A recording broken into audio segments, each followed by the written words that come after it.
Halo teman-teman semuanya, Assalamualaikum warahmatullahi wabarakatuh.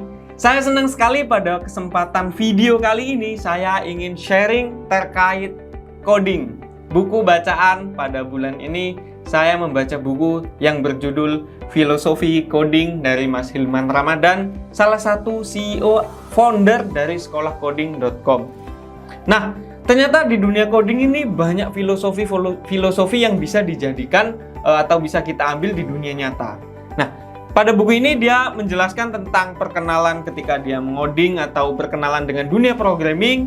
Setelah itu ketika dia sebelum atau ingin mengoding sebuah sistem, sebuah aplikasi, dan ketika dia ingin mengembangkan sampai ke deploy sebuah aplikasi. Nah, di bagian awal dia menjelaskan tentang keanehan judulnya aneh sampai mengenalnya. Jadi ketika dia pertama kali mengenal kata programming, coding, dia itu sebenarnya bingung apa itu, sebuah makhluk apa programming itu. Sampai ketika dia mengenalnya, dia fokus di dunia programming. Dia pun ketika ditanya keluarganya, orang lain, agak kesusahan menjelaskan apa itu sebuah programming atau coding. Nah, ketika kita fokus atau belajar di dunia programming, ada banyak seperti kata variabel, function, class, dan sebagainya. Nah, kalau kita melihat atau merujuk dari pernyataan Steve Jobs tentang connecting the dot, nah itu sama juga, variabel, function, class itu sebuah titik-titik yang bisa kita koneksikan untuk membuat sebuah aplikasi. Nah, ketika kita baru mengenal dunia coding, dunia programming, tugas kita yaitu menulis kode dengan jelek. Nah, ketika kita belajar pastinya yang pertama biasanya nih untuk menuliskan hello world gitu.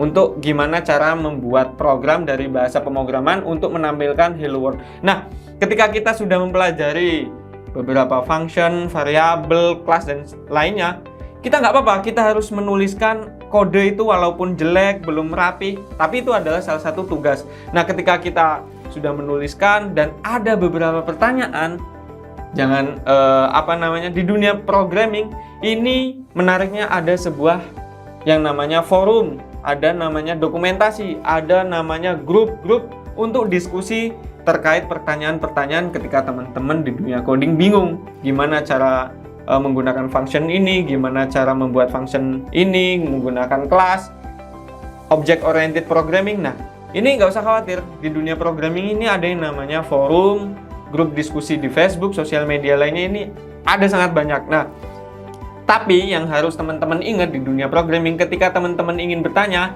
pastikan teman-teman harus googling terlebih dahulu, setelah itu melampirkan screenshot kodenya, bagian mana yang bingung, apa maksudnya. Nah, begitu juga di dunia nyata. Nah, karena ini judulnya filosofi coding, jadi beberapa yang kaitannya dengan coding dikaitkan dengan dunia nyata. Ketika teman-teman bingung, ada masalah, silahkan teman-teman tanya ke orangnya. Tanya orang yang sudah pernah menyelesaikan masalah. Ketika teman-teman ada di masalah A, ya silahkan teman-teman cari orang yang expert di bidang A untuk menyelesaikan masalah. Seperti yang ada di dunia coding, ketika teman-teman bingung untuk menyelesaikan function di bahasa pemrograman PHP contohnya, ya silahkan teman-teman fokus mencari forum ataupun grup-grup diskusi tentang bahasa pemrograman PHP. Nah, selain itu juga, setelah teman-teman bisa bertanya dengan benar, teman-teman juga harus bisa menjawab. Nah, ketika teman-teman nggak hanya bertanya nih, ketika teman-teman join di salah satu grup ataupun forum, ketika ada pertanyaan dan itu bisa teman-teman jawab, nah ini tugas teman-teman yaitu membantu orang lain untuk menyelesaikan masalah yang sebelumnya teman-teman sudah pernah cari masalahnya atau selesaikan. Di bagian pengenalan coding, ini ada banyak bahasa pemrograman saat ini. Ada PHP, C++, C#, Go, Dart, ada banyak banget, JavaScript, Java. Kalau ditanya bahasa pemrograman apa yang paling baik, ini tidak ada, karena semuanya itu baik, tergantung teman-teman bisa memaksimalkannya atau enggak. Nah, ketika teman-teman ingin belajar pemrograman, pastikan teman-teman harus tahu dulu apa tujuannya. Ketika teman-teman ingin membuat sebuah website, ya silahkan bahasa pemrograman yang mendukung untuk pembuatan website, silahkan teman-teman pelajari secara dalam. Jangan sampai ingin membuat website tapi teman-teman masih bingung bahasa pemrograman apa yang cocok dengan saya. Silakan teman-teman pastikan dulu tujuannya, baru fokus ke bahasa pemrograman yang sudah teman-teman pilih. Nah, selanjutnya di bagian sebelum mengoding. Nah, ini di sebelum mengoding pastikan teman-teman harus membaca dokumentasi sebuah bahasa pemrograman. Untuk menyelesaikan sebuah sistem atau aplikasi yang teman-teman buat, pastikan teman-teman harus mempelajarinya terlebih dahulu. Nah, selain itu, pastikan teman-teman membuat to-do list dan disederhanakan.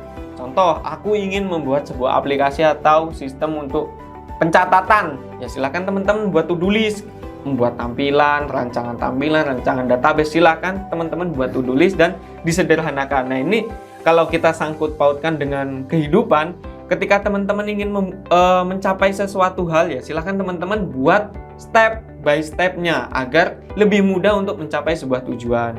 Nah, selanjutnya di bagian ketika mengoding ada yang namanya prinsip don't repeat yourself atau DRY. Don't repeat yourself ini artinya jangan sampai teman-teman menghabiskan waktu untuk mengerjakan hal-hal yang itu-itu saja. Nah, jadi salah satu prinsip coding yaitu don't repeat yourself. Jangan ulangi pekerjaanmu. Nah, ini karena apa? Di dunia coding itu ada banyak yang namanya plugin, ada banyak yang namanya package, ada banyak yang namanya library yang bisa teman-teman gunakan untuk membantu menyelesaikan sebuah masalah yang ingin teman-teman selesaikan. Nah, ini sama juga dengan kehidupan dunia nyata. Apa sih pekerjaan yang teman-teman setiap hari ulangi?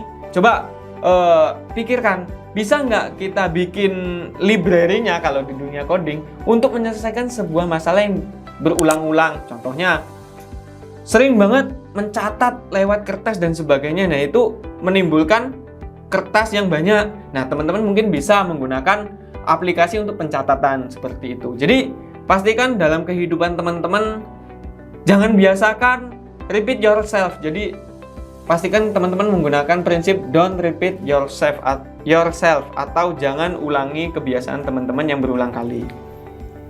Nah, selanjutnya yaitu tentang ketika teman-teman sudah membuat sistem atau sebuah aplikasi, langkah selanjutnya teman-teman harus mempunyai gambaran ketika apa teman-teman ini menyatakan ini sebuah prototype atau versi betanya. Nah, nggak usah takut karena di versi beta biasanya masih banyak error, masih banyak bug. Nah, ini sebenarnya ada patch atau step ketika debugging mode. Jadi debugging mode ini mode dimana kita membolehkan ada laporan error muncul saat program kita berjalan. Jadi ketika kita sebelum mendeploy sebuah sistem, mendeploy sebuah aplikasi, biasanya kita harus debugging dulu. Error apa? Alur apa yang bisa kita persingkat. Nah, ini sebenarnya kalau kita sangkut pautkan dengan kehidupan, kita juga harus sering mendebug diri kita. Masih banyak error apa, masih banyak kesalahan apa yang kita perbuat, masih banyak perilaku apa yang bisa kita perbaiki. Kalau itu bug, itu error, gitu bisa mengakibatkan sistem error. Itu kalau ke diri kita, perilaku apa yang menimbulkan kita menjadi orang yang tidak baik. Nah, itu bisa teman-teman debug diri teman-teman semuanya sebelum agar teman-teman menjadi orang yang lebih baik. Selanjutnya itu ketika teman-teman debugging, pastikan teman-teman mencatat bug ataupun kalau issue. Jadi teman-teman ketika sebelum deploy, ketika debugging itu ada error-errornya, silakan teman-teman catat dan perbaiki. Seperti yang tadi, kita juga harus mendebug diri kita, apa kekurangan kita, apa perilaku kita yang kurang baik. Silakan teman-teman catat dan perbaiki debugging bug teman-teman ataupun isu teman-teman yang bisa mengubah perilaku teman-teman menjadi orang yang buruk. Makanya teman-teman harus memperbaikinya. Nah, itu gambaran dari buku tentang filosofi coding. Lebih lengkapnya teman-teman bisa mengakses dari Gitbook dari punyanya Mas Hilman. Halamannya di hilmansky.gitbook.io.